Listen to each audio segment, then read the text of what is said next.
Hello my spiritual souls, welcome back to my channel. और इस channel पर मुझसे जुड़ने के लिए, मुझसे बात करने के लिए, मेरी बात सुनने के लिए बहुत बहुत धन्यवाद। और पिछले वीडियो में जब मैं फेस टू फेस आके आपसे बात कर रही थी तो आपने मुझे बहुत तारीफ़ की और अप्रिशिएट किया ताकि मैं और आगे भी इस तरीके की वीडियो लाऊं। असली बात ये थी कि स्पिरिचुअलिटी में बात करने वालों को क्वेश्चन बहुत किया जाता है और मैं अपने इस क्वेश्चन को पहले से रिमूव कर देना चाहती हूँ कि मैं कोई गिमिक नहीं हूँ, मैं कोई झूठ नहीं हूँ, मैं कोई फ़रेब नहीं हूँ, मैं कोई ऐसी कहीं और की सुनी सुनाई बातें स्पिरिचुअलिटी के ऊपर नहीं कह रही हूँ। जैसे जो भी बोलूँगी, जितना भी बोलूँगी ऑथेंटिक अपने एक्सपीरियंस के साथ बोलूँगी। इसके बाद भले मैं सिंपल वीडियो ले आऊँ जिसमें सिर्फ मेरे हाथ दिखते हैं, एक दो फ़ोटो दिखती है, कोई कोई पोस्टर दिखता है, क्योंकि हर बार इस तरीके से नहीं कर पाऊँगी मैं। जब थोड़ा बहुत कभी टाइम मिलेगा तो शायद मैं इस तरीके से भी आऊँ, लेकिन मेरा मेन मकसद पूरा हो गया कि मैं कोई गिमिक नहीं हूँ, कोई फेक या फिर कोई एआई या कोई किसी का सुना सुनाया नहीं बोलने वाली हूँ। आप देखते भी होंगे मैं जब बोलती हूँ तो मैं कहीं से रटा रटाया नहीं बोलती, मैं कितना फंबल करती हूँ। मैं कितना आँख बंद करके सोच के मुझे बोलना पड़ता है, क्योंकि वो पर्टिकुलर वर्ड चाहिए होता है मुझे, ताकि मैं उस ऑथेंटिसिटी से, उस एक्यूरेसी से उस बात को बिल्कुल उसी उसी शब्द से उतारूं। क्योंकि अगर दूसरा कोई शब्द बोलूँगी तो वो बात दूसरे तरीके से ली जा सकती है। ठीक है, मैं अपने तरफ से पूरी ऑथेंटिक रहने की ट्राई करूँगी। आगे आप सबका अपना अपना माइंड है, अपना अपना तरीका है सोचने का, तो आप अपने तरीके से ही उससे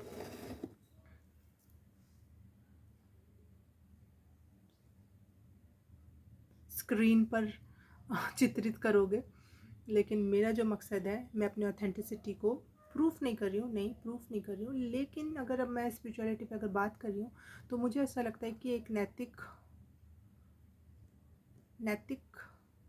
ड्यूटी, मोरल ड्यूटी हो जाती है मेरी कि आई एम नॉट फेक,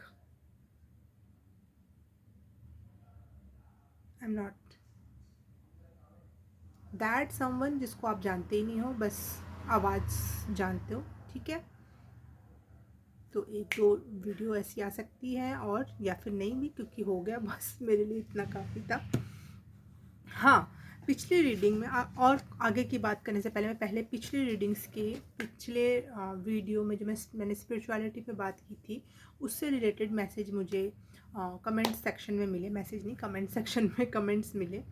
और हाँ, उस तरीके के मैसेजेस मुझे पर्सनल मेरे व्हाट्सएप पे भी मिलते हैं और मैं बहुत सारा टाइम स्पेंड कर देती हूँ उन्हें समझाने में, एक सिंगल पर्सन को समझाने में। और वैसे भी मैं व्हाट्सएप पे बात करना पसंद नहीं करती हूँ, लेकिन फिर भी मुझे जब सामने वाला बहुत चिंतित या परेशान या कुछ लगता है तो मुझे लगता है कि मुझे कोई ना कोई सल्यूशन, कोई ना कोई ऐसी बात बोल देना चाहिए जिससे सामने वाले को थोड़ा सा मलहम लग जाए, थोड़ा सा मन शांत हो जाए।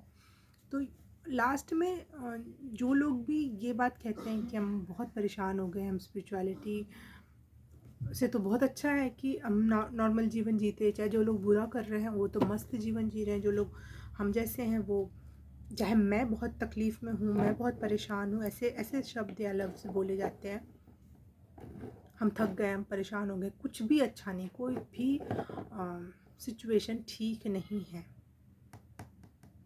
इन अ सिंगल पर्टिकुलर वे, कुछ भी ठीक नहीं है, ऐसा सुनने में आता है। और बहुत टूटा हुआ दिल, बहुत ब्रोकन सोल्स होते हैं वो लोग जब वो कहते हैं, और मैं उस चीज़ को बिल्कुल एम्पैथ्स होने के नाते मैं उतना ही फील करती हूँ। एम्पैथ्स होने के साथ साथ मेरे भी सेम एक्सपीरियंसेस हैं, I am not something different, मैं भी आप जैसी हूँ, मैं भी इसी धरती पे हूँ, मैं भी इसी इंडिया में ही हूँ। जो इंडिया की प्रॉब्लम्स होगी, जो धरती की प्रॉब्लम्स होगी, जो महिलाओं की प्रॉब्लम्स होगी, जो किसी पर्टिकुलर क्षेत्र से रिलेटेड प्रॉब्लम्स होंगी, मुझे भी उसमें से गो थ्रू होना पड़ेगा, उसमें से आपको भी गो थ्रू होना पड़ेगा।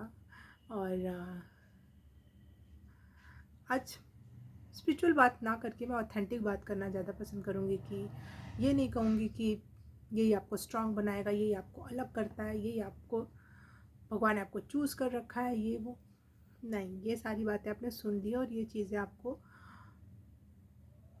सेटिस्फाई नहीं कर पाती। अगर करती तो आप ये दोबारा से सवाल नहीं करते, क्योंकि जब पेन होता है तो बातों से उसका इलाज नहीं होता। जब पेन होता है तो उसका इलाज इलाज से ही होता है, उसमें दवाई लगानी पड़ती है और वो तुरंत ठीक भी नहीं होगा।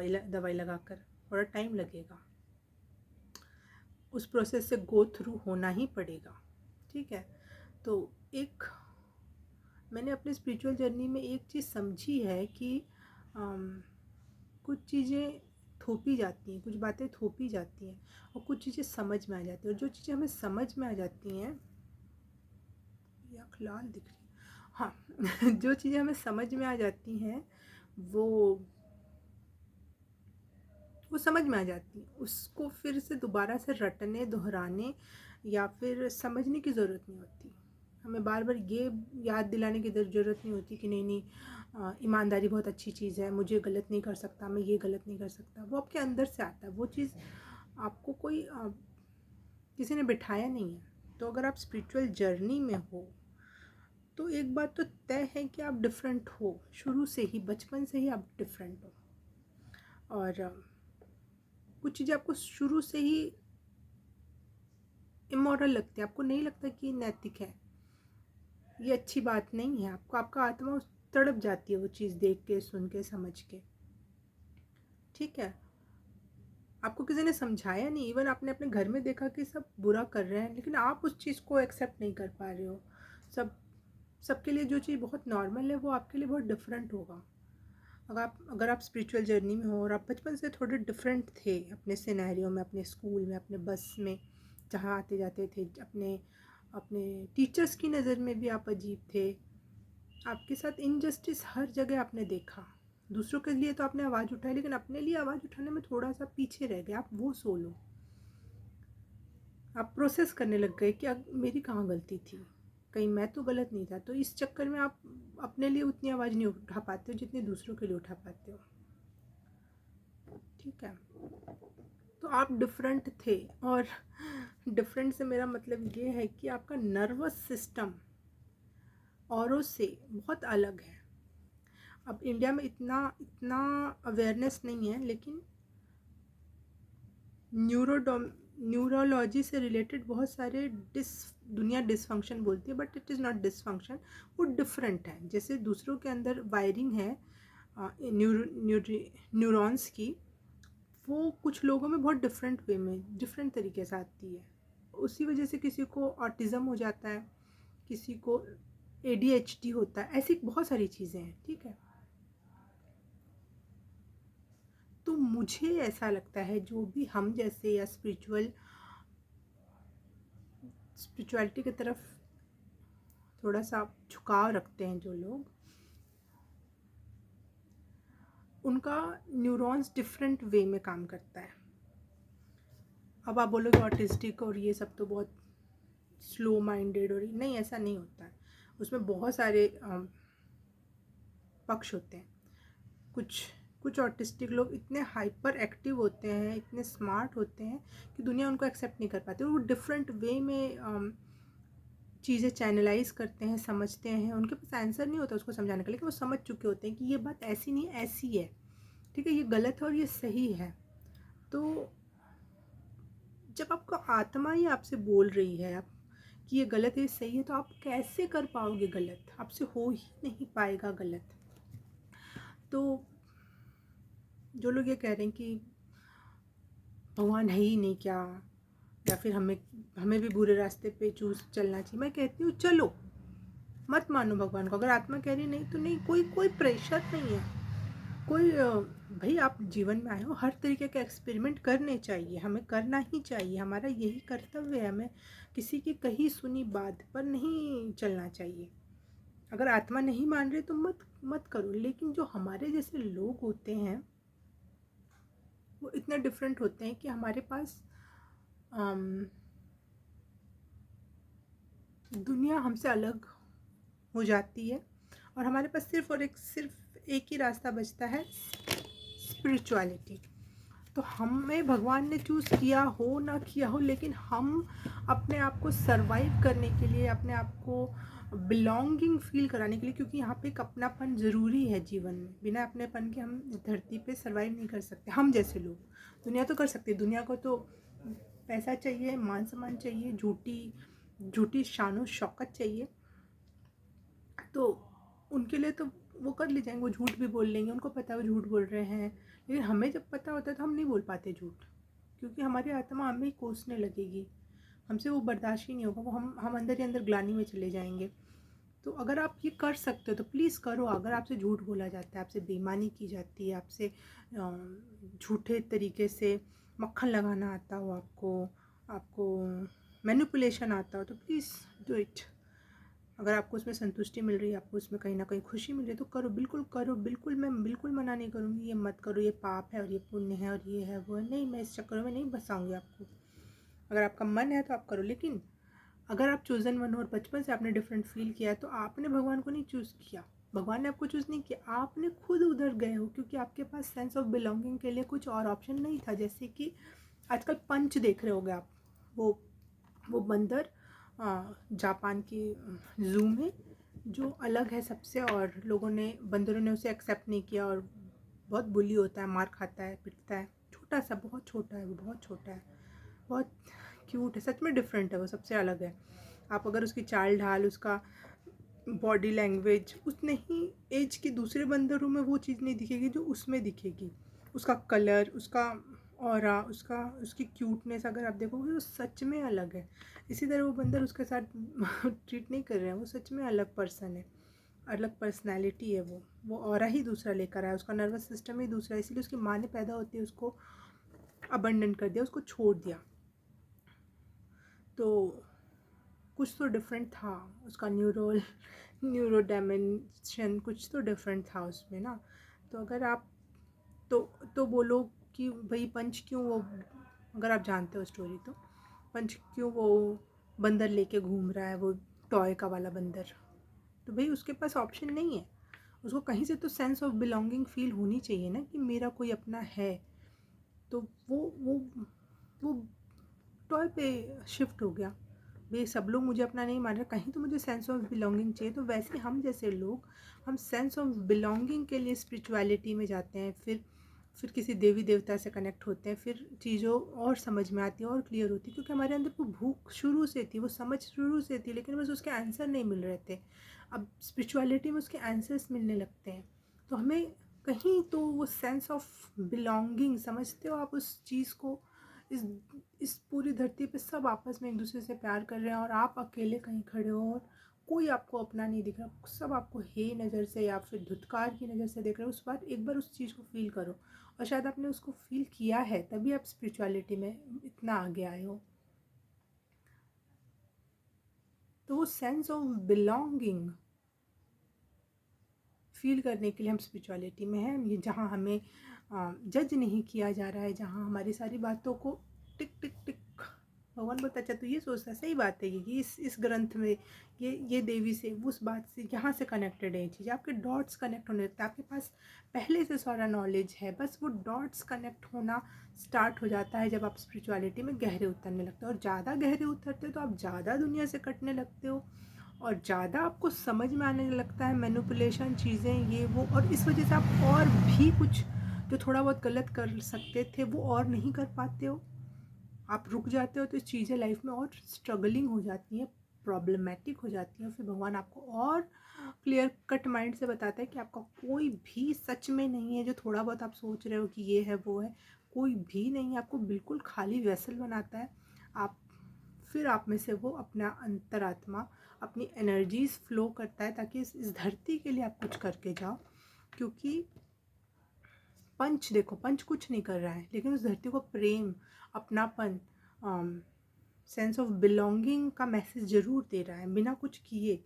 वो अपने स्ट्रगल, उसको पता नहीं क्या हो रहा है, दुनिया वाले किस नज़र से देख रहे हैं। वैसे हम जब कुछ करते हैं तो हमारे एंजल्स, हमारे गाइड्स हमें किस तरीके से सपोर्ट करते हैं, हमारे लिए कितना प्रे करते होंगे कि इसका ये दिमाग में आ जाए, ये बात समझ में आए, वो हो जाए। सेम वैसे ही पंच एक रूम में बंद है, एक एक उसको नहीं पता सारी दुनिया उसको देख रही है, उसको सपोर्ट कर रही है, उसे प्यार कर रही है, उसको अपनाना चाहती है, लेकिन एक जर्नी है जो उसे कंप्लीट करनी है और कुछ करके जाना, कोई संदेश दे के जाना है। तो अगर जैसे मैं रामकृष्ण परमहंस की बात करूं तो उन्होंने काली से रिलेटेड समर्पण भाव दिखाया और उन्होंने अपने ऊपर एक्सपेरिमेंट भी किया। उन्होंने एक्सपेरिमेंट छोड़ा नहीं, उन्होंने सारे धर्मों से रिलेट करके सारे धर्मों पे कुछ दिनों को प्रैक्टिस किया, कुछ दिनों तक सारे धर्मों को प्रैक्टिस किया एक एक एक एक करके, और सारों में उन्होंने हाईएस्ट लेवल ऑफ अवेकनिंग देखी। ठीक है, फिर फाइनली उन्होंने कहा सभी एक ही बात है, सब कुछ एक ही है। तो उन्होंने एक्सपेरिमेंट किया। तो मैं कह रही हूँ कि अगर आपको एक्सपेरिमेंट करने का मन है तो रुकना नहीं, क्योंकि जीवन बार बार नहीं मिलता है। कहीं कोई बात फंस रही है, कोई समस्या, कोई चीज़ क्लियरली नहीं समझ में आ रही है, तो आपका वही काम है कि उसको समझो। ठीक है, फंसो नहीं। आपका कोई मन है कुछ भी करने का, गलत करने का, करो। उतना गलत मर्डर करो, किसी और को उससे तकलीफ ना हो, लेकिन हाँ आप अपना काम करो, एक बार ट्राई करो। अगर होता है तो करो, फिर क्यों आप स्ट्रगल कर रहे हो? आप कह रहे हो ना आपको नहीं स्ट्रगल है, ठीक है, नहीं होगा फिर स्ट्रगल। हाँ, अब मैं एक और बात यहाँ पे कॉन्सेप्ट क्लियर करूँगी। लोग जो स्पिरिचुअल लोग होते हैं, जब वो स्ट्रगल करते हैं ना तो दुनिया उनको कर्मा भोगना बोल देती है। तो मैं आपसे सवाल पूछूंगी, रामकृष्ण परमहंस लास्ट स्टेजेस में थ्रोट कैंसर से जूझ रहे थे। प्रभु ईसा मसीह उनको सूली पे चढ़ा दिया गया। एक और मुस्लिम धर्म के बहुत अच्छे ज्ञाता हैं, उनका नाम याद नहीं, उनको बहुत बुरी मौत दी गई, उनको बहुत ही बुरी मौत दी गई। उनके हाथ, आँख, कान धीरे धीरे काट काट के ख़त्म कर करके उनको मारा गया। तो क्या वो अपने कर्मा भोग रहे थे क्या? नहीं, बिल्कुल नहीं। जहाँ पे समाज का ईगो आ जाता है, जहाँ पे हम समाज पे क्वेश्चन मार्क उठाते हैं समाज के सुधार के लिए, जिसमें हमारा सुधार भी, हम खुद पहले सुधरते हैं फिर समाज सुधरता है, तो एक सिंबल ऑफ राइट आपको बनाया जाता है। जब आप 5 लोगों को इफेक्ट करो इस दुनिया में, 50 लोगों को, 50,000 लोगों को, 50 लाख लोगों को, या पूरे दुनिया को आप प्रभावित करो, लेकिन आपको एक स्ट्रगल से दुनिया गुजारती है, दुनिया करती है ये काम, क्योंकि आप उनसे अलग हो। वो स्ट्रगल जो आप देख रहे हो वो आपको स्ट्रांग बनाएगा, वो आपके चर्चा परिचर्चा शायद दूर तक करवा दे, लेकिन वो कर्मा नहीं है। कर्मा आप अपने बैड कर्माज, परिस्थितियाँ, सिचुएशन, ये वो, लेकिन अगर कहीं का पॉलिटिकल सिस्टम ही ख़राब है, कहीं वायु प्रदूषण है, कहीं भूमि प्रदूषण है, कहीं जल प्रदूषण है, तो वहाँ का तो सिस्टम ख़राब है ना। उस सिस्टम का हमसे क्या लेना देना? आम जनता और पी रही है, लेकिन आप जैसे जो अवेकन लोग होंगे उनको बहुत फील होगी, बहुत इनर कोर में फील होगी कि ये गलत है। तो वो स्ट्रगल तो सब कर रहे हैं उस वजह से, लेकिन फील जो ज़्यादा कर रहा है उसका ज़्यादा स्ट्रगल हो जाएगा इस वजह से, क्योंकि आप सेंसिटिव हो, आप कॉन्शियस हो चीज़ों को लेकर, सही और गलत को लेकर के। भाई मैं कहीं कोई अच्छे मॉडर्न देश में पैदा होती तो एज अ गर्ल मुझे उतना फील नहीं होता, लेकिन मैं एज अ इंडियन कोई ऐसे क्षेत्र में अगर मैं हूँ जहाँ पे, जैसे फॉर एग्जांपल हरियाणा में जैसे लड़की पैदा होती मार दिया जाता था, तो उसमें मेरा क्या कर्मा है? मैं तुरंत मर गई, मेरा कोई कर्मा था उसमें? नहीं, वो उनका कर्मा है। कोई लड़की का रेप हो गया तो उसका, उसमें बोलते नहीं वो लड़की ने कुछ गलत किया होगा, उसका पिछले जन्म का कोई कर्मा होगा। नहीं भाई, वो वहाँ समाज की फेलियर है, वहाँ का सिस्टम का फेलियर है। आप उसको इस तरीके से जस्टिफाई नहीं कर सकते कि उसका कर्मा भोग के चला गया वो व्यक्ति। तो आप कर्मा और कॉन्शियसनेस को मिक्स मत करो। बहुत सारे लोग इस चीज़ को मिक्स कर रहे हैं। कॉन्शियस पर्सन को ज़्यादा स्ट्रगल करना पड़ता है, क्योंकि उसको ज़्यादा दिखता है, वो ज़्यादा फिर बोलेगा, समाज उसको एक्सेप्ट नहीं करेगा, जो पावरफुल लोग होंगे उसको एक्सेप्ट नहीं करेंगे। और स्पिरिचुअल अवेकनिंग का मतलब सिर्फ ये नहीं कि आप भगवान से सिर्फ, भाई अम्बेडकर भी मुझे एनलाइटन लगते हैं, क्योंकि उन्होंने एक बहुत बड़े वर्ग को, बहुत सिर्फ बड़े वर्ग महिलाओं को जो 50% है, दलितों को, ओबीसी को, एसटीज को, इवन जो ओबीसीज जनरल कैटेगरी है उनके भी अधिकारों को कि इनका ये चीज़ है। हिंदू कोड बिल और कुछ सालों में मुस्लिम कोड बिल भी लाने वाले थे। तो जो भी समाज में डिफरेंट और सही करने का ट्राई करेगा वो दुश्मन हो जाएगा उस समाज का।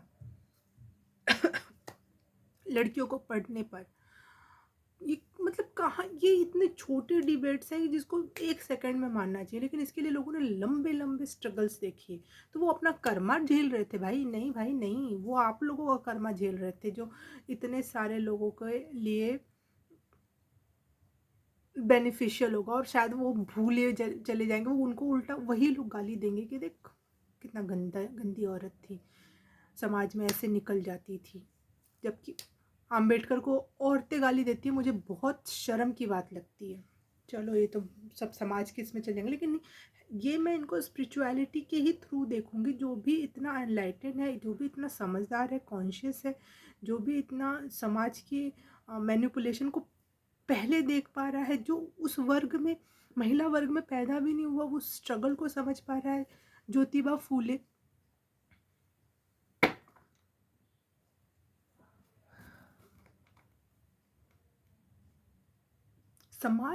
अगर समाज की बात करें तो अगर वो धार्मिकता की भी बात करेगा तो उसमें वो समाज के ही बेनिफिट की बात करेगा, वो किसी पर्टिकुलर पर्सन या सत्य या अहिंसा की बात नहीं करेगा। ठीक है, तो इसीलिए स्ट्रगल ज़्यादा बड़ा हो जाता है अगर आप स्पिरिचुअलिटी में अपना कदम रखते हो तो। और चीज़ें फिर और समझ में आने लगती हैं जब आप एक बार उस रोशनी में पैर रखोगे तो और रोशनी और रोशनी और रोशनी और कोनों तक रोशनी पहुंचने लगेगी जहाँ जहाँ आपका ध्यान भी नहीं गया था कभी, क्योंकि अब आप समझने योग्य हो गए हो। ठीक है,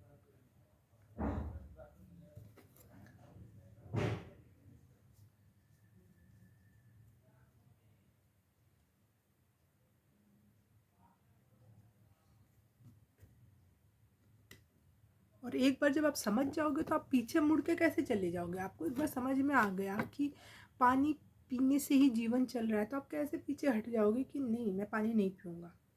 समझ रहे हो, मैं बहुत छोटा से उदाहरण से समझा रही हूँ ताकि वो चीज़ समझ में आए।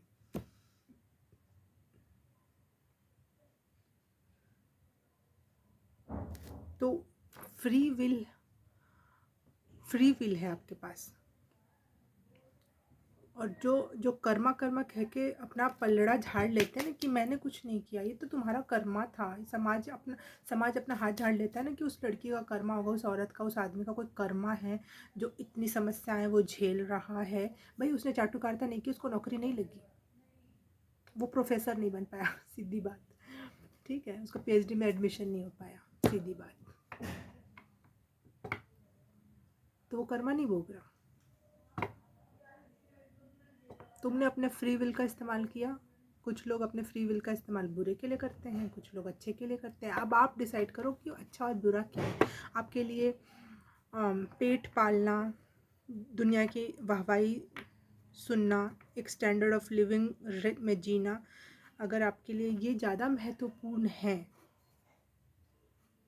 तो आपकी फ्री विल आपको भगवान ने दे रखी है। भगवान ने किसी पे भी कोई भी पाबंदी लगा के नहीं भेजी है, कोई भी पाबंदी लगा के नहीं भेजी है। फ्री विल है सबके पास।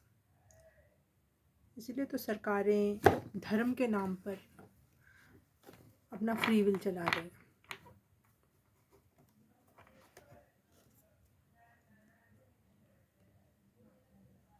एक बात और थी जो इसी से रिलेटेड थी बट मैं उसको मिस आउट कर रही हूँ। हाँ, कुछ लोग अपने फ्री विल को दूसरे का कर्मा बताते हैं। मेरा मन किया किसी को झापड़ मारने का, मैंने एक लगा के खींच के लगाया और सामने वाले को बोला तेरा कोई कर्मा होगा ना, वो कट गया। वेरी नीच हरकत फर्स्ट ऑफ ऑल। ठीक है, तो कर्मा एंड कॉन्शियसनेस को लोगों ने मिक्सअप कर दिया है और बुरा फंसा दिया है। कर्मा कर्मा कर्मा कर्मा इतना फेमस, कोई इसीलिए ना आम जनता या गधेड़े लोगों को ना बहुत हाई लेवल की चीज़ें पता नहीं होनी चाहिए।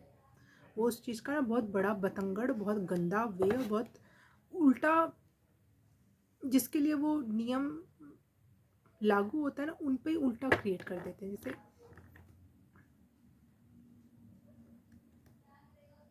मैंने छोटे बच्चों के लिए कोई नियम बनाया कि उनके भले के लिए, लेकिन वो किसी क्रूअल पर्सन को उस नियम का पता चल गया और उसका ही इस्तेमाल करके वो छोटे ही बच्चों को और प्रताड़ित कर पा रहा हो, और प्रताड़ित। तो अच्छी चीज़ें जब बुरे लोगों के हाथ में आ जाती है ना, तो जिसके भले के लिए वो बनी रहती है ना, उनका ही नुकसान करने लग जाती है। इसीलिए बहुत सारे धर्म ग्रंथों को पढ़ने से रोक दिया जाता था आम जनता को, कि ये बात का बतंगड़, ये कुछ सीख जाएगा तो कुछ गलत तंत्र मंत्र यंत्र। इसीलिए बोला जाता था कि इस किताब को पढ़ने से पहले पहले ये मंत्र पढ़ लो, क्योंकि ताकि शायद वो मंत्र आप कई बार जपोगे तो शायद आपका बुद्धि थोड़ी सी खुल जाए, और ताकि आप सच में इसमें जो लिखा है वो समझ पाओ। ठीक है, इसीलिए कुछ मंत्रों पे पाबंदी लगाई गई है, क्योंकि जब बहुत हाई लेवल की चीज़ बहुत लोअर एनर्जीज को मिल जाती है तो वो उनका ही नुकसान करवाती है जो उसके लिए बने थे। आप समझ पा रहे हो? शायद समझ रहे हो, नहीं समझ रहे हो तो बाद में फिर से समझना, सुनना। ठीक है, ये बात तो हो गई। एक और बात थी जो इसी से रिलेटेड थी, वो भी मैं याद कर रही हूँ।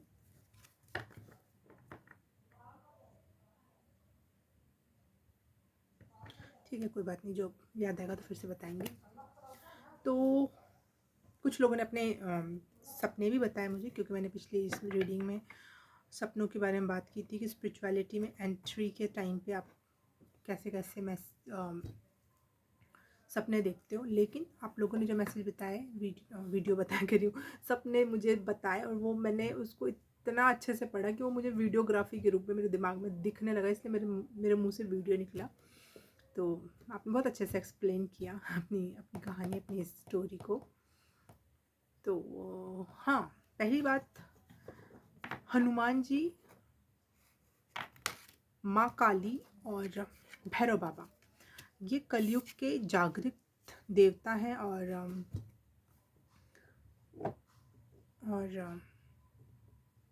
जब स्पिरिचुअलिटी में थोड़ा सा और आप आगे बढ़ते हो तो ये लोग ज़रूर एक बार या बार बार आपको दर्शन देते हैं, क्योंकि यही असली एनर्जीज़ हैं इस कलयुग में। ठीक है, ये, और मैं सच बताऊं तो यही असली एनर्जीज़ ही हैं। कलयुग का मुझे नहीं पता, कलयुग और नवयुग और ये वो किसने देखा मुझे नहीं पता। मेरे अपने एक्सपीरियंसेस से तो मैंने कोई और युग देखा नहीं। मैं जिसमें जी रही हूँ वही युग है, उसको कल कह दूँ, पल कह दूँ, नल कह दूँ, है ना मुझे नहीं पता। जो भी आज प्रेजेंट में बहुत अवेकनिंग वाली एनर्जीज़ हैं, जो बहुत जागृत हैं, जो बहुत बुलाने पर तुरंत आ जाएंगी, चाहे वो सबसे पहले हमसे कनेक्ट करेंगी, तो वो हनुमान जी हैं। देखना, हनुमान जी का अगर आपने एक्सपीरियंस किया होगा, आप बहुत बड़ी समस्या में फंसे हो, उनको याद करोगे तो आपको तुरंत तुरंत उसका हल, तुरंत उसका कुछ देते होंगे, तुरंत अपनी प्रेजेंस फील कराते होंगे जो भी हनुमान जी से कनेक्टेड है।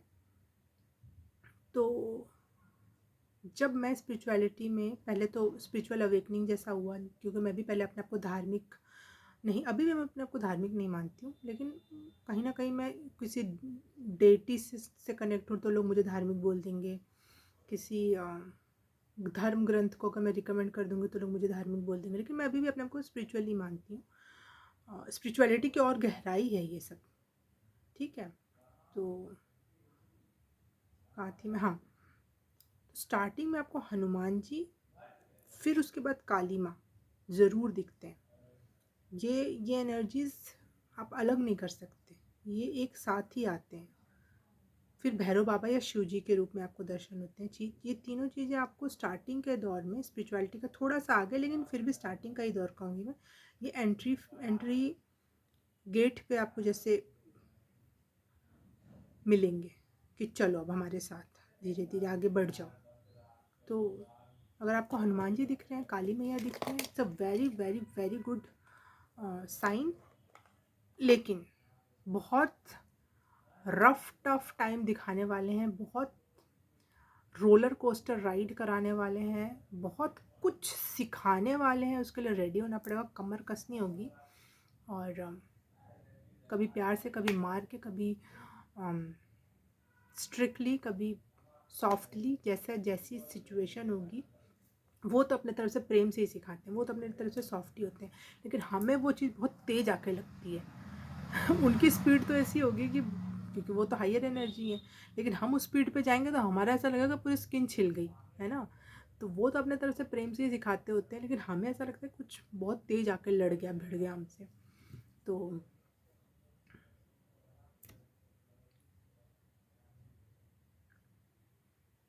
और अगर काली मैया दिखने लगी हैं, और स्पेशली जिन्होंने मुझे बताया उनके हाथ में सिंदूर आ गया था, और रेड सिंदूर अगर मैं बोलूँ तो ये हमेशा, जितने मैंने भी इस तरीके के सपने देखे हैं, बिल्कुल देखे हैं, और बहुत फियर आता है। पता है वो काली मैया, काली देवी, लेकिन बहुत फिर भी बहुत ज़्यादा डर लगता है। तो वो हमारे फियर पे काम करते हैं, हमारे किसी चीज़ के खोने पर, किसी गुम हो जाने पर, किसी के दूर हो जाने पर, जो हमें तुम्हारे साथ, जैसे मैंने सपने में सुना कि आपका भाई या बहन या दादी साथ में थी, तो एक तो रेड सिंदूर ब्लड का सिंबल है, और हमारे जो जनरेशनल कर्स होते हैं उसमें माँ काली आपको हेल्प कर रही हैं कि वो चीज़ें रिलीज़ हों, आप भी उससे डिटैच हो। हाँ, सर्वाइवल के पॉइंट पे मुझे बात करना था, याद दिलाना। मैं फिर से याद, क्या मतलब, मैं याद रखती हूँ कि मुझे लास्ट में इस टॉपिक पे बात करनी है, ठीक है। तो अगर ब्लड या फिर सिंदूर दिख रहा है सपने में, आपके हाथ में आ जा रहा है, कहीं से कोई आपके हाथ में थमा जा रहा है, या आप उठा रहे हो सिंदूर, तो आप ब्लड रिलेशंस के बीच में कोई प्रॉब्लम है, जनरेशनली जो चीज़ें चली आ रही हैं, वो ऐसा नहीं कि आप प्रॉब्लम कल थी और आज ठीक हो जाएगी, नहीं नहीं, वो और बुरी हो सिचुएशन में जा सकती हैं। पहले ही से सचेत कर देती हूँ, वो और बुरी सिचुएशन में जा सकती हैं, लेकिन आपका जो जनरेशनल पैटर्न है वो सुधरने वाला है, उस पर अब काम होने वाला है। डीएनए लेवल पर, आपके नर्वस लेवल पर, नर्वस सिस्टम के लेवल पे वो चीज़ें हील होने वाली हैं, ठीक है। और ये बहुत डरावना हो सकता है, इसलिए पहले ही माँ का जो स्वरूप आपको बहुत रौद्र और बहुत बड़ा, और एक गुफा में, मतलब आप एक वैसी जर्नी पे जा रहे हो जो एक सिंगल आपको अकेले ही करना है, कोई भी उसमें साथ नहीं होने वाला, सब छूट जाएंगे, सब पीछे रह जाएंगे, बस आप और माँ रहेंगे। आपका अकेलापन होगा, और आपका ब्लड, या फिर आपके अंदर जो ब्लड बह रहा है, आपकी जो डीएनए है, बहुत बहुत सारे जनरेशन से, उस पर अब हीलिंग या काम होने वाला है, ठीक है।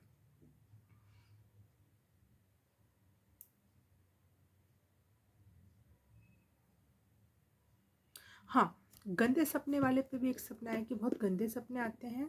तो अगर किसी को स्वयं का आपा बिना कपड़ों के दिखे, या फिर, या पहले से, हाँ, और आपको शेम फील हो, तो आप, अगर आपने कभी अपने लाइफ में शेम फील किया है किसी भी टॉपिक पे, किसी, ज़रूरी नहीं शरीर से, क्या शरीर से भी रिलेटेड, एज अ गर्ल होने के नाते लोग बहुत शेम कराते हैं, चाहे कोई भी सिचुएशन में आप उसके नाते बहुत शेम कराते हैं, तो वो उससे हील होने का संदेश दिया जा रहा है कि आप हील करो उसको कैसे भी करके, या फिर उस शेम को पीछे छोड़ो, इस पर वर्क करो। दूसरा सपना इंटीमेसी का, अगर कहीं किसी के साथ आप अपने आप को शारीरिक रूप से इन्वॉल्व देख रहे हो, वो भी कोई अननोन पर्सन है, आप नहीं जानते हो, तो ये भी स्पिरिचुअलिटी में एंट्री लेते समय ऐसे सपने आते हैं, क्योंकि अब आप यूनिवर्स से इंटीमेट हो रहे हो, ठीक है, जिसको आप नहीं जानते, अननोन एनर्जी। तो इसलिए इस तरीके के सपने आते हैं, और ये बहुत कॉमन है, लेकिन लोग को बताते नहीं इस बात को।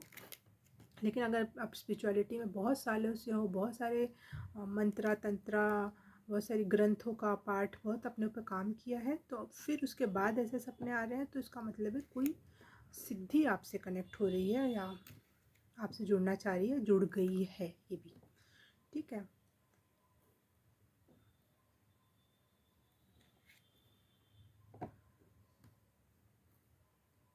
हाँ, काली जी से पहले अगर हनुमान जी पहले आते हैं तो आपको बहुत स्ट्रेंथ दी जाती है उनके द्वारा कि बेटा तैयार हो ले, बड़ी बड़ी जर्नी पे निकलना है अब, ठीक है। तो बहुत स्ट्रेंथ दी जाती है आपको हनुमान जी द्वारा, इसलिए वो आपके सपने में बहुत आते हैं। मुझे भी काली मैया से पहले उतना मुझे कुछ था नहीं लगा, ठीक है कोई देवी है, पहले मुझे सिर्फ और सिर्फ शिव से मैं कनेक्टेड थी और मैं शिव से बातें करती थी, मैं उनसे उनसे जो मांगती थी, जो करती थी, जो कहती थी, जो सब उनसे ही था मेरा। सारे क्वेश्चन, सारे जवाब, सारे सब कुछ उनसे ही था। लेकिन एक दौर आया, काली मैया से भी पहले का दौर बताती हूँ मैं आपको। मुझे एकदम से गणेश जी से बहुत ज़्यादा लगाव होने लग गया, और वो उस समय मेरी लाइफ की एक न्यू बिगनिंग थी वहाँ पर कि मैं एकेडमिक्स में, वो भी हायर लेवल के एकेडमिक्स जिसमें बहुत अच्छा नॉलेज दिया जाता है, वहाँ से कनेक्ट हुई मैंने।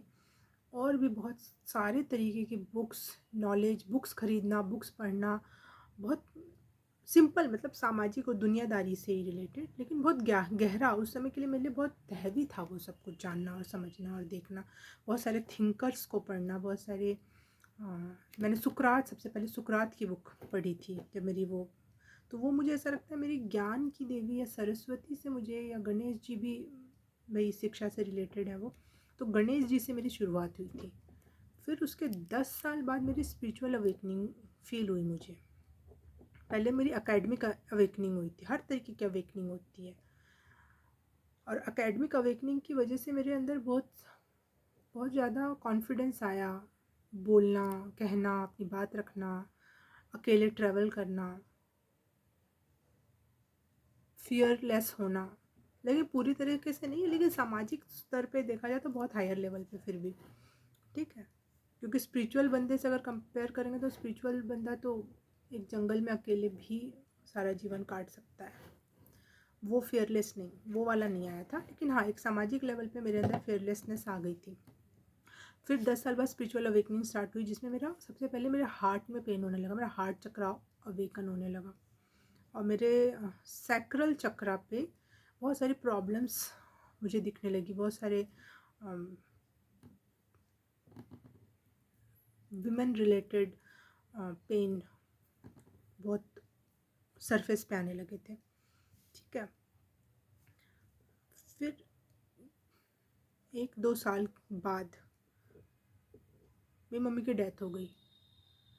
फिर उसके बाद माँ काली से मेरा कनेक्शन हुआ, और काली जी से संपर्क होने से पहले, काली मैया से संपर्क होने से पहले मेरे सपने में बहुत बहुत बहुत ज़्यादा हनुमान जी आते थे, बहुत ज़्यादा। जबकि मैं कोई ऐसी उनकी बहुत बड़ी भक्तन नहीं, कोई ऐसा नहीं, लेकिन मुझे इतना ज़्यादा उनसे प्रेम, इतना ज़्यादा उनसे करुणा, इतना ज़्यादा, क्योंकि आप जब स्पिरिचुअल जर्नी में होते हो और एक एक भगवान से जब आप आगे मिलते जाते हो ना, तो आपको ऐसा लगता है कि वही आपके मुख्य देती हैं, वही सब कुछ है, उनसे ही इतना प्रेम, उतना लगाव, इतना इतना कुछ हो जाता है। जब मैं काली मैया से जुड़ी तो वो हर समय अपने 51 शक्ति पीठों की देवी मैया, या 9 दुर्गा, या फिर 10 महाविद्या, या फिर 64 योगिनियाँ, या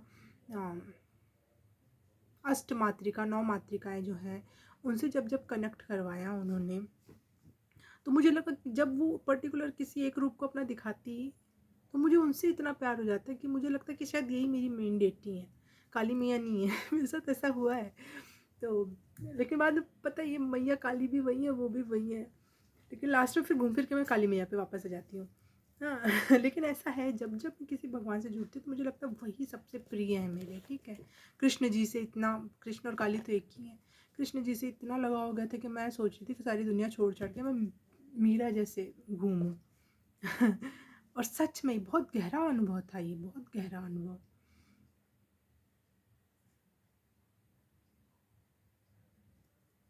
बहुत गहरा, बहुत अच्छा अनुभव था। ध्यान में भी जब मैंने प्रेयर किया कि मुझे कृष्ण जी से मिलवाओ, उनसे, तो सारी देवियों से कनेक्ट होने में मुझे आसानी हुई।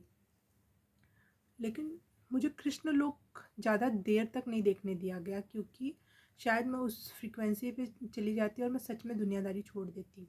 तो मुझे माता रानी ने अपने कृष्ण रूप के वो प्रेम वाले, राधा कृष्ण वाले या मीरा राधा कृष्ण वाले फेस से उन्होंने हमेशा बचा के रखा, क्योंकि मैं बहुत प्रेमपूर्ण पर्सन हूँ, तो मैं बहुत जल्दी उस तरफ जा सकती थी। तो शायद मैया को मुझे किसी और तरफ ले जाना था, तो उन्होंने हमेशा मुझे फियर्स डेटी ज़्यादातर दिखाया, जैसे नरसिंह भगवान, नरसिंह भगवान की शक्ति हैं, प्रत्यंगिरा माँ, ऋषभ देव जिन्होंने, शिव जी ने जो सब बहुत उग्र रूप लिया था, इनसे वो मुझे ज़्यादा कनेक्ट करवाती हैं। मुझे पता नहीं क्या उनका उद्देश्य है, लेकिन वो मुझे प्रेम से ज़्यादा फियर्सनेस सिखाती हैं।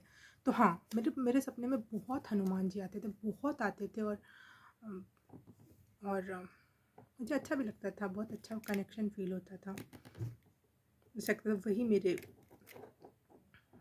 मेन डेटी हैं, वही वही मुझसे सबसे, इसीलिए मैं उनको हनुमान भगवान जैसा ना मान के मुझे माँ जैसी एनर्जी फील होती है। जैसे हनुमान जी मेरी, पता नहीं लोग समझेंगे इस बात को कि नहीं, लेकिन वो मुझे माँ वाली फीलिंग देते हैं, बहुत प्रेमपूर्ण, बहुत अच्छा लगता है।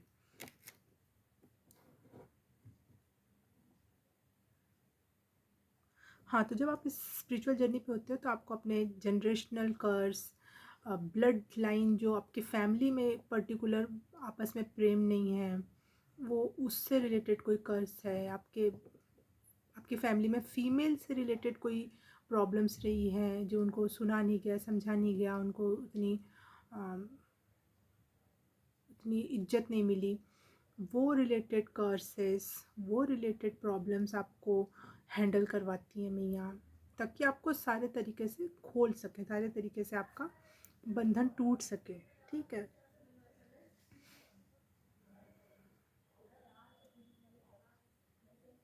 सर्वाइवल पे बात करने वाली हूँ अब मैं। तो survival is equal to toxicity. हमने अपने जीवन में, हमारे पूर्वजों ने अपने जीवन में बहुत सर्वाइवल देखा है, और इस वजह से हम सर्वाइव करने का ज़्यादा ट्राई करते हैं, क्रांति करने से ज़्यादा, कोई चीज़ के प्रति अपना स्टैंड लेने से ज़्यादा हम सर्वाइव, इससे इस तरीके से हम निकल जाएंगे, हम इस तरीके से हम सर्वाइव कर ले जाएंगे इस परिस्थिति में। इसीलिए जब जब किसी ब्लड लाइन में, किसी क्षेत्र में, किसी देश में ज़्यादा सर्वाइवल किया जाता है ना, तो वहाँ के लोग अपने आप ही कम से कम में, कम से कम में, कम से कम में भी ना मुंह नहीं खोलते हैं। वो बस सोचते हैं कैसे ना कैसे सर्वाइव हो जाए, कैसे ना कैसे हम अपनी अगली पीढ़ी पैदा कर लें, कैसे ना कैसे अपनी जान बचा लें और कुछ ना बोलें, ताकि हम सर्वाइव हो जाएं। और ये बहुत टॉक्सिक है। और जब हम स्पिरिचुअल जर्नी में होते हैं तो हम अपने सर्वाइवल जितने भी इंस्टिंक्ट होते हैं हमारे, उसको छोड़ना होता है, और इट्स वेरी टफ, क्योंकि हमारे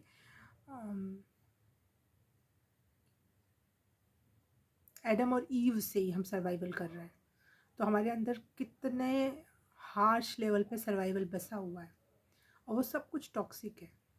सर्वाइवल कभी भी आपको सरेंडर नहीं होने देता, सर्वाइवल कभी भी आपको ईश्वर पे भरोसा नहीं करने देता।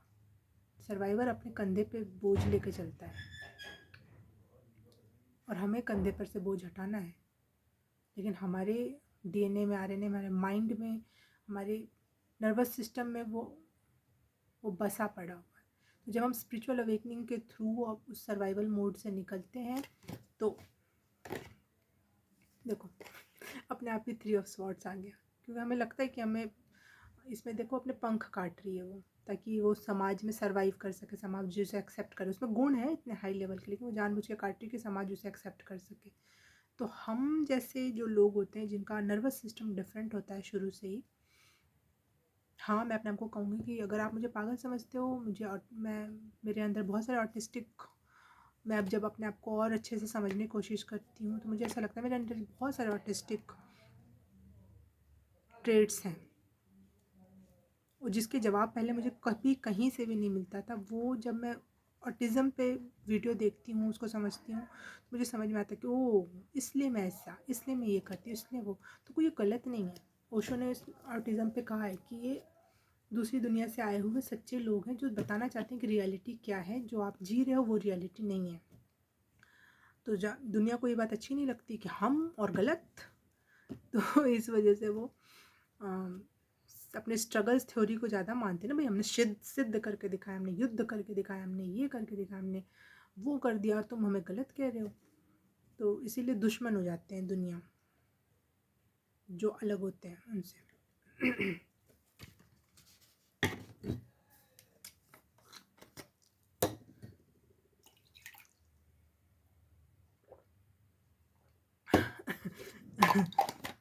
हाँ, तो survival is equal to toxic, और आपके अंदर से जब वो टॉक्सिसिटी निकाली जाती है तो आपको बहुत बुरी सिचुएशन से गुजरना होता है, और बहुत थोड़ी सी चीज़ों में जीवन काटना होता है, ताकि आपको यकीन हो जाए कि आप कुछ नहीं कर रहे हो तो भी भगवान आपको जिला रहा है, खिला रहा है, पिला रहा है, मस्त करवा रहा है। ठीक है, सर्वाइवल का एक उदाहरण देती हूँ, बहुत ही गंदा उदाहरण है। जब भी मैं किसी के मुंह से वैसे शब्द सुनती हूँ ना, मैं उस इंसान से डिस्टेंस करना शुरू कर देती हूँ, क्योंकि वो चीज़ मुझे बहुत हर्ट करती है। आप भगवान पे क्वेश्चन कर सकते हो, सब कुछ कर सकते हो, मुझे उस चीज़ वो समस्या नहीं है, लेकिन जो लोग अपने सर्वाइवल के लिए अपने स्ट्रगल को महिमा मंडित करते हैं, स्ट्रगल किसके लाइफ में नहीं है यार। जो स्पिरिचुअल बंदा है उसके लाइफ में तो आप जाके देखो ना कितनी स्ट्रगल है उसके लिए, जो एक एक सांसें महंगी पड़ रही हैं उसके लिए, भारी पड़ रही हैं। ठीक है, आप जरा सा एक नौकरी पा गए, आप जरा सा कुछ, आपका कहीं एडमिशन हो गया, जरा सा कुछ ही हो गया, हमने बहुत स्ट्रगल किया था, बहुत हमारे स्ट्रगल का फल मिल रहा है। चाहे स्ट्रगल क्यों नहीं कर रहे, हमसे कहते हैं, हम जैसे लोगों से कहते हैं, अब तुम स्ट्रगल क्यों नहीं कर रहे हो, भाई तुम्हारे से 1000 गुना स्ट्रगल लेके बैठे हैं, दिख नहीं रहा है। ठीक है, और हम इस स्ट्रगल को महिमा मंडित नहीं करना चाहते। Struggle is equal to toxicity. कुछ लोग ये कहते हैं कि उनके जीवन का सारे पहलू खराब है। ठीक है, ये प्रॉब्लम है, वो प्रॉब्लम है, वो प्रॉब्लम, लेकिन एक कोई चीज़ अच्छी है ना, तो उसको इतना महिमा मंडित करके बताएंगे जिसमें बहुत सारा ईगो होगा। एक चीज़ अच्छी है आपके पास, उसमें आप इतना ईगो में भर जा रहे हो कि भगवान ने मेरे ऐसे बोलेंगे, ओ मेरे साथ ये प्रॉब्लम है, वो प्रॉब्लम, लेकिन थैंक गॉड भगवान ने मेरे साथ ना ये अच्छा कर रखा है, और लोगों का तो देखो कितनी बुरी सिचुएशन है। तो उसमें आप ईगो में हो। फॉर योर काइंड इन्फॉर्मेशन, आप ईगो में हो। आप वो सामने वाले को, चाहे उस तरीके के लोगों को नीचा समझ रहे हो जो आप जैसे नहीं हो पाए, जिनका ये भी नहीं हो पाया। ठीक है ना, you are in biggest ego, जो इतना घटिया लेवल का ईगो है, जो आप खुद भी नहीं देख पाओगे, और जो ईगो दिखती नहीं है वो डिज़ोल्व होना बहुत मुश्किल है, बहुत मुश्किल है। ठीक है, कुछ लोग के लाइफ में इतनी सारी शारीरिक समस्याएं होती हैं, लेकिन उनसे कोई अपनी समस्या बताए या कुछ और बताए तो बोलते थैंक गॉड मेरी लाइफ में ये प्रॉब्लम तो नहीं है, कम से कम और लोगों जैसी। मैं बोली तुम्हारा जीवन पूरा का पूरा दंडित मंडित दिख रहा है मुझे, और तुम एक जरा सी मेरी समस्या सुन के बोलते थैंक गॉड भगवान ने मुझे ये कम नहीं दिया। तो ये तुम जो लोग अपने आप को सोचते हैं ना कि ये ग्रेटिट्यूड फीलिंग में जा रहा हूँ, नहीं, ये आपका ईगो है, और आप उससे दूसरों को ना नीचा दिखा रहे हो कि मेरे पास ये समस्या नहीं है। मतलब सोचो ना आप किस लेवल पे ईगोइस्टिक पर्सन हो, जो बुराई में भी ईगो ढूंढ ले रहा है, और उसको ये कह रहे हो आप कि ये ग्रेटिट्यूड है, ये वाह व्हाट अ ग्रेटिट्यूड। लोग अपना, वही कह रही हूँ, अच्छे शब्द बुरे लोगों के पास जाने पे ना वो दूसरों को ही परेशान करते हैं। अच्छे शब्द, अच्छी चीज़, अच्छी एनर्जीज, इसीलिए बुरे लोगों के हाथ नहीं लगनी चाहिए। जैसे रावण के हाथ में इतनी सारी एनर्जीज लग गई थी, इतने सारे सभी ग्रह नक्षत्र सब कुछ लग गया था, तो वो ईगो में आ गया बहुत ज़्यादा। इसी, और ये छुटपुटिया लोग जिनके पास कुछ भी नहीं है, वो जरा से ईगो में लेके बैठे रहते हैं, और अपने आप को स्पिरिचुअल भी समझेंगे, अपने आप को सोचेंगे मैं ग्रेटफुल होने का। ये ग्रेटफुल होने का तरीका नहीं है भाई साहब, बहन जी हूँ, ये ग्रेटफुल होने का तरीका नहीं है।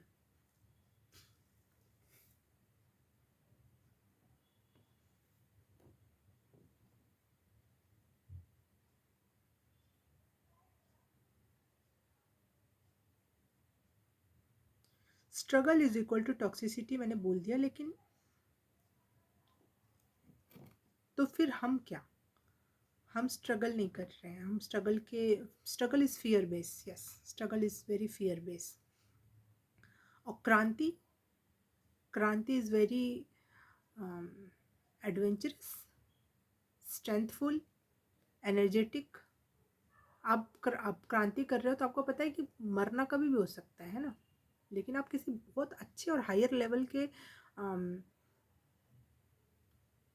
लक्ष्य के लिए, जो सिर्फ और सिर्फ मेरा नहीं है, वो लक्ष्य सबके लिए है, वो सबका भला कर सकता है, उसके लिए क्रांति हो रही है। तो इसलिए आपका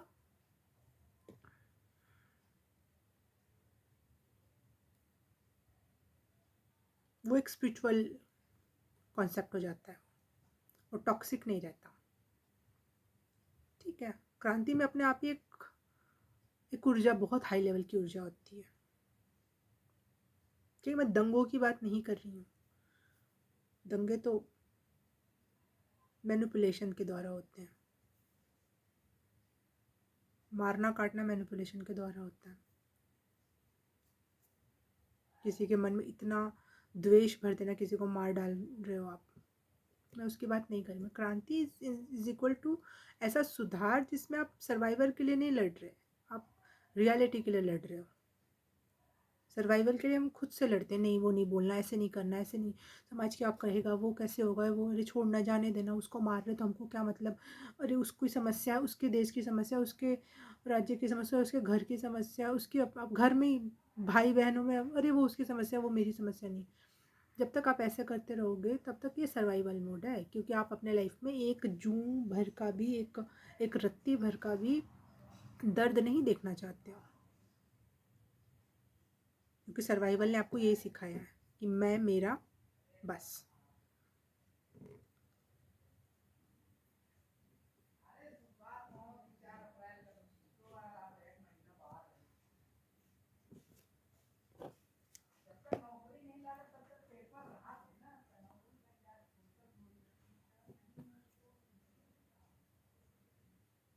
कुछ और बात करनी थी शायद मुझे, लेकिन मुझे अभी याद नहीं आ रही है।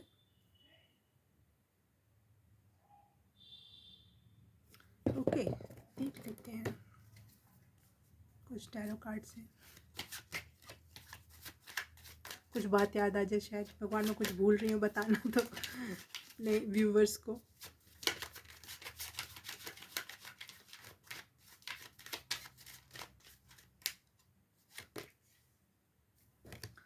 Six of Swords and the Sun.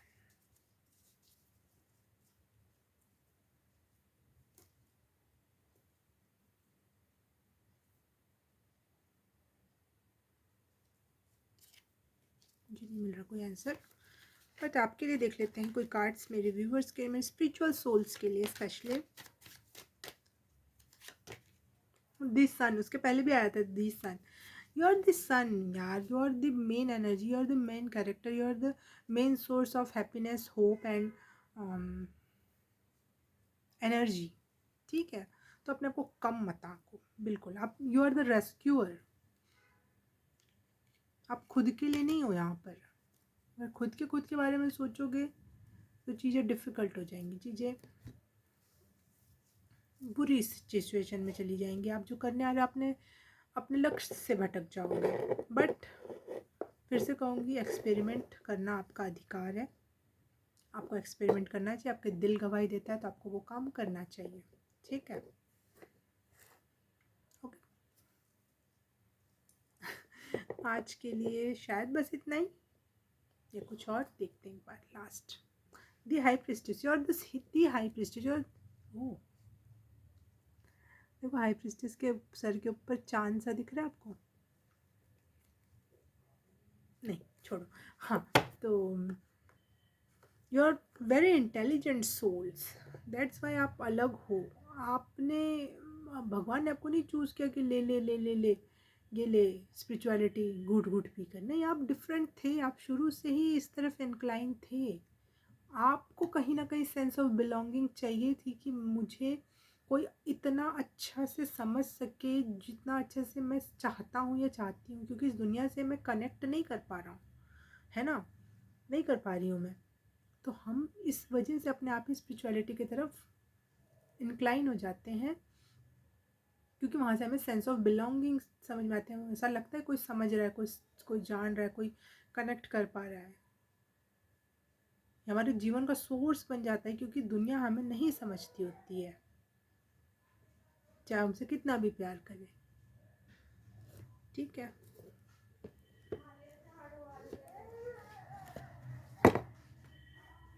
तो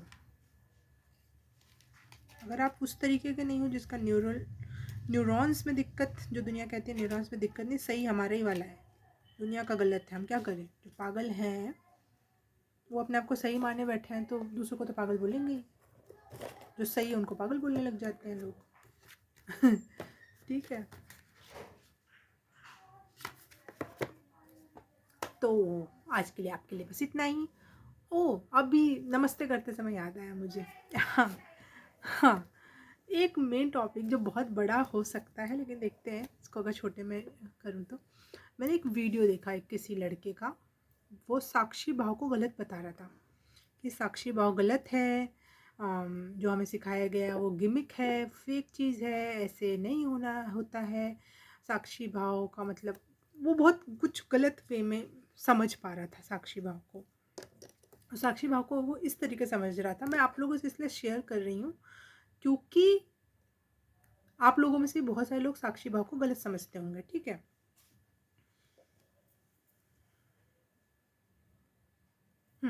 कुछ लोगों का ये मानना होता है कि बस जो भी दिमाग में चल रहा है हम उसको देखते जाएं और हम उसको कंट्रोल करें, हम क्योंकि हम देख रहे हैं तो हम कंट्रोल कर सकते हैं और हम उसको जज कर सकते हैं, नहीं नहीं ये गलत बात है, वो सही बात है, ऐसा नहीं करना चाहिए, ऐसा करना चाहिए। इसको साक्षी भाव समझते हैं। नहीं, ये तो जजमेंटल भाव है।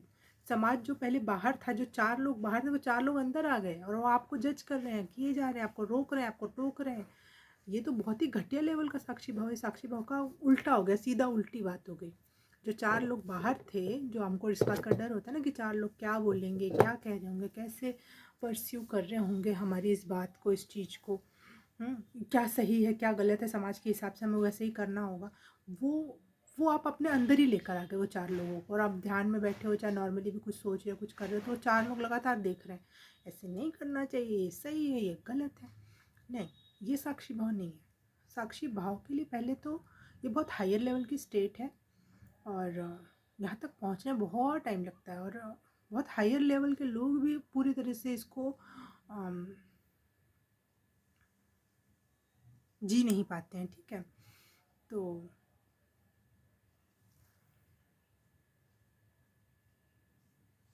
हाँ, साक्षी भाव का रियल मीनिंग ये होता है, सबसे पहले साक्षी भाव में वही जा सकता है जिसने अपने सारे इमोशंस बहुत हाईली और बहुत 100% वे में जिया हो, ठीक है। खुशी बहुत 100% वे में, प्यार बहुत 100% वे में, ममता बहुत 100% वे में, लेना और देना दोनों की बात कर रही हूँ मैं, दुख बहुत 100% वे में, सुख, अचीवमेंट्स, जितने भी सारे के सारे इमोशंस सरफेस पे नहीं, बहुत डीपली उसको फील किया हो। और जो सारे इमोशंस पूरे पूरे तरीके से फील कर सकता है, उसका न्यूरॉन्स थोड़ा सा घुमा होता ही है। क्योंकि को जैसे बोलते हैं ना, अरे इतनी बड़ी हो गई है अभी भी माँ माँ करती रहती है। हाँ, जब मैं छोटी थी ना, मैं मेरे हिसाब से मैं छोटी थी, 10 12 15 16 साल की थी, और मैं फिर माँ करती थी ना, तो लोगों को मैं अजीब लगती थी कि जवान हो रही है, जवानी की अपनी अटखेलियों में इंसान घूमता फिरता है, मौज करता है, माँ क्या करना, बाप बाप क्या करना। हाँ, तो उन लोगों को मैं थोड़ी अजीब लगती थी। और ऐसे ही आप लोगों के साथ भी होता होगा कि जो थोड़ा सा घुमा हो, दुनिया के हिसाब से घुमा होता है ना, वो असलियत में बहुत डीप लेवल पे फील करता होता है, बहुत गहराई में फील करता है। और जब कोई भी चीज़ बहुत गहराई में, बहुत ज़्यादा प्यार होगा, बहुत ज़्यादा लगाव होगा, बहुत ज़्यादा ममता होगी, बहुत ज़्यादा सुख होगा, तो वो उसी लेवल पे दुख भी फील कर सकेगा। समझ रहे हो? किसी को मीठा खाना बहुत पसंद होगा तो उसको मीठा उससे छुड़वा दिया जाएगा, तो उतना ही लेवल पे उसको दुख फील होगा कि हाय मैं मीठा नहीं खा पा रहा हूँ। समझ पा रहे हो? तो वो मतलब एक ही रस्सी के 2 पॉइंट्स हैं ये। अगर आप कोई अच्छा बहुत अच्छा फील कर सकते हो तो बहुत बुरा फील कर सकते हो। अगर आप कोई चीज़ बहुत बुरी फील कर पा रहे हो, देख पा रहे हो, समझ पा रहे हो, फील कर पा रहे हो, तो आप उसका बहुत हायर एंड पे भी जा सकते हो। तो जब आप दोनों चीज़ों के हायर एंड्स तक जा पा रहे हो, सुख और दुख के हायर एंड्स तक, बहुत डीप लेवल पे, तो आप, इसका मतलब है आपके जो न्यूरॉन्स है ना, वो तो तांडव कर चुके होंगे उस समय तक। और इस समय तक आप डिप्रेशन में डेफिनेटली जाओगे, डेफिनेटली लिख के ले लो, जो भी स्पिरिचुअल अवेकनिंग में जाता है वो वो इमोशंस के इतने बड़े रोलर कोस्टर में होता है कि वो डिप्रेशन में जाता ही जाता है, भले उसके लिए दवाइयाँ ले ना ले, कोई कंसल्टेशन ले ना ले। मैं नॉर्मल डिप्रेशन की बात नहीं कर रही, मैं स्पिरिचुअलिटी के डिप्रेशन की बात कर रही हूँ। वो किस वजह से आता है? वो आता ही इस वजह से है क्योंकि आप बहुत ज़्यादा फील कर पाते हो हर एक इमोशंस को, बहुत गहराई से, अपनेपन को बहुत गहराई से फील कर पाते हो। जिसको अपनापन नहीं मिलेगा उसको उतनी ही लेवल पे तकलीफ होगी कि कोई मेरा हाय, मेरा कोई अपना नहीं है। एक गाना है ना, यहाँ कौन है मेरा, मुसाफिर जाएगा कहाँ, या फिर कोई तो होता जिसको हम अपना कह लेते यारो। ये गाने क्यों बन पाते हैं? क्योंकि कोई बहुत डीप वे में सोच या समझ पा रहा है। कोई पेंटिंग इतनी गहरी क्यों बन पाती? क्योंकि कोई कोई उस लेवल पे समझ या सोच पाता है। इसलिए उस दुनिया उन लोगों को पागल कहती है। जब तक वो जिंदा रहते हैं, वो मर जाते हैं तब उनकी चीज़ें बिकती हैं, अच्छी कही जाती हैं, उनको सम्मानित किया जाता है। कोई किसी ने पहाड़ काट दिया, माझी ने, वो लोगों के लिए पागल था। किसी ने नहर बना दी, किसी ने कुआं बना दिया, किसी ने समाज के लिए अच्छा किया, उसको लोग पागल कहते हैं। तो समझ रहे हो कि मैं क्या बात कर रही हूँ? तो जब आप स्पिरिचुअलिटी में जाओगे तो आपके साथ ये डिप्रेशन वाला फेज़ आएगा, क्योंकि आप बहुत हाई लेवल पे चीज़ों को फील कर पाते हो। और जब आप उस चीज़ों को फील कर पाते हो और फिर जब उस फेज़ से भी निकाले जाते हो ईश्वर के अनुकंपा से, ईश्वर के आशीर्वाद से, जब उस फेज़ से भी जब आप निकल आते हो, तो जब आप अपने लाइफ में, नॉर्मल लाइफ में, जब आप कोई भी चीज़, जब स्पिरिचुअल अवेकनिंग से हम गुजर जाते हैं तो हर एक चीज़ ऐसा लगती है स्टेज है। ठीक है, हर हम एक कठपुतली हैं। ठीक है, तो हमें पता होता है स्टेज पे ये इमोशंस चल रहा है, इस समय ये इमोशंस मेरे अंदर भी आ रहे हैं। लेकिन हमारे पास एक चश्मा आ जाता है कि हम देख रहे हैं, हम एट द सेम टाइम हम दूर से अपने आप को देख रहे हैं कि देख मैं कैसा रो रहा हूँ, मैं कैसा हंस। यहाँ जजमेंट नहीं होती है। फॉर योर काइंड इन्फॉर्मेशन, यहाँ जजमेंट नहीं होती कि नहीं नहीं गलत है, चार लोगों के सामने मत रो, तू लड़का है, तू लड़की है, तू विक्टिम कार्ड मत खेल, दुनिया बोलेगी विक्टिम कार्ड खेल। नहीं, आप जो भी फील कर रहे हो वो आप 100% फील करोगे। आप चेंज नहीं हो जाओगे, आप कोई चेंज पर्सन नहीं हो जाओगे, आप 100% फील करोगे। आप प्रेम 100% फील करोगे, क्योंकि are the special one. 100% feel करना कोई मामूली बात है क्या? नहीं है, बहुत हाई लेवल की बात है। लेकिन उस समय आप खुद से ही एक डिस्टेंस पे होगे, एक जो उस परफॉर्मेंस को प्ले कर रहा है, उस फीलिंग को फील कर रहा है, और एक जो उसको देख रहा है। ठीक है, तो इसीलिए वो इमोशन आपको उस लेवल पे तोड़ेगा नहीं, मरोड़ेगा नहीं, अटैच नहीं रखेगा, क्योंकि एक आपके ही अंदर की एक थर्ड आई कह लो, या आपके अंदर का ईश्वर कह लो, आपके अंदर की अवेकनिंग कह लो, वो उसको देख रही है कि अच्छा जीवन ऐसा है, लोग ऐसे बात करते हैं, मैं भी ऐसे कर रहा हूँ, मैं भी उसमें। इसको कहते हैं साक्षी भाव। यहाँ पे ये नहीं हुआ कि नहीं गलत है, सही है, ये बात है, वो बात है, नहीं नहीं ऐसा मत कर। वो चार लोग नहीं होते, वो एक जैसे जैसे यूनिवर्स अगर एक भगवान है, पूरा यूनिवर्स एक भगवान है, जैसे शिव एक भगवान है, तो वो लगातार हमें देखते रहते हैं। लेकिन वो जजमेंटल आंखों से हमें नहीं देखते, वो हमें बस देखते हैं। और उनका देखना ही काफ़ी होता है हमारे लिए, बस उनका देखना ही। उनका अगर वो जजमेंटल हो गए तो वो भगवान कैसे हुए? तो वही कह रही हूँ कि जब हम खुद अवेकन हो जाते हैं, हम खुद को ही देखने लग जाते हैं, वो होता है साक्षी भाव। हम वहाँ पे जजमेंट नहीं डालते हैं, हम अपने आप को रोकते नहीं हैं कि नहीं ये फील नहीं करना है, ऐसे नहीं करना है, ये बात है, वो बात है। तो जो साक्षी भाव है ना, वो बहुत, ये भाव ही बहुत सारे भावों से गुजरता है।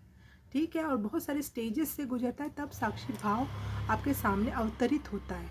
साक्षी भाव कोई ऐसी चीज़ नहीं कि जो आप पहले दिन से स्टार्ट कर ले जाओगे। ये अगर आप अचीव करना चाहते हो तो आपको सालों की मेहनत लगती है, और अगर आप लकी बनो तो आपके लिए स्पिरिचुअल अवेकनिंग घटती है। ठीक है, ये बहुत इंपॉर्टेंट पॉइंट था और मैं भूल रही थी, मैं बाय करके जाने वाली थी। हाँ अच्छा ठीक है, आज की जो भी मैंने टॉपिक्स बोले, जितनी बातें मैंने आपको बताई, अगर इसमें और आपको डिटेल में बातें मेरे से सुनना है, कुछ और कन्फ्यूज़न है, या कुछ और कन्फेशन करना है, कुछ और टॉपिक पे जानकारी लेनी है, जो इसी टॉपिक पे आपको और लग रहा है कि नहीं ये बहुत छोटे में निपटा दिया मैंने, जो भी जैसा भी, अपने दिमाग को खोल के मेरे सामने रख दो। मैं जज नहीं करूँगी, मैं बस उनको जज करती हूँ, थोड़ी सी है मेरे अंदर जजमेंट, ऐसी बात नहीं है। मैं भगवान नहीं बनी हूँ। मैं बस उनको जज करती हूँ जो जो अपने आपको स्पिरिचुअल बताते हैं और अपनी अपने ईगो को महिमा मंडित करते हैं, उसको ईगो ना समझ के उसको ग्रेटिट्यूड समझते हैं। बस मैं उनसे थोड़ी सी मैं बचती हूँ, उनको जज उनसे भी नहीं भाई, उनको उनको भी क्या पता वो क्या कर रहे हैं, वो किस स्टेज पर हैं, क्यों भगवान ने किस स्टेज पर उनको रख रखा है, क्या बात मुझे नहीं पता। मैं उनसे उनको जज नहीं करती, मैं थोड़ा सा उनसे डिस्टेंस बनाती हूँ ताकि मैं अपने माइंड में पीसफुली रह पाऊँ, क्योंकि मेरे माइंड में वैसे भी बहुत कुछ चल रहा होता है। वो वही मेरे को साक्षी भाव में रहना ज़रूरी है, ठीक है। तो आज के लिए आपके लिए बस इतना ही, और बचे रहो, जितने अकेले हो रहे हो उतना अच्छा है। दर्द होता है, तकलीफ़ होती है, I know it's very painful, लेकिन इट्स गुड फॉर यू। एक दिन आप समझ जाओगे इस बात को। और मैं आज ऐसा नहीं कि देखो मेरा सूट, ऐसा नहीं कि मैं समझ के बोल रही हूँ, ये मुझे पता है कि ऐसा ही है। ऐसा नहीं है कि मैं ऊपर ऊपर से बस बोल रही हूँ कि ऐसा ऐसा है और ऐसा ऐसा नहीं, मैं सच में उस चीज़ को महसूस करके बोल रही हूँ, ठीक है। और ऐसा नहीं है कि इस जर्नी में मैं बहुत आगे हूँ आप लोगों से और आप बहुत पीछे हो और मैं बहुत हाई लेवल पे कुछ बात बता रही हूँ, नहीं ऐसा भी नहीं है। हम साथ चलते हैं ना, हम साथ चल सकते हैं, ऐसी कोई बात नहीं है, ठीक है। तो आज के लिए इतना ही। मैं आपसे मिलूँगी किसी और रीडिंग में, किसी और पाइल में। नहीं, आज स्पिरिचुअल टॉपिक था ये तो। मैं आपसे मिलूँगी किसी और स्पिरिचुअल टॉपिक पे और किसी और अमेजिंग चर्चा में मिलेंगे हम। स्पिरिचुअल सामाजिक चर्चा भी हो सकती है, क्योंकि स्पिरिचुअलिटी और नेक नियत की सामाजिकता भी स्पिरिचुअलिटी से अलग नहीं है। हम सामाजिक टॉपिक पे भी बात कर सकते हैं और बस चलते रह सकते हैं। जर्नी तो अभी भी स्टार्ट हुई है ना, बहुत लंबा सफ़र है। तब तक के लिए बाय बाय, नमस्ते।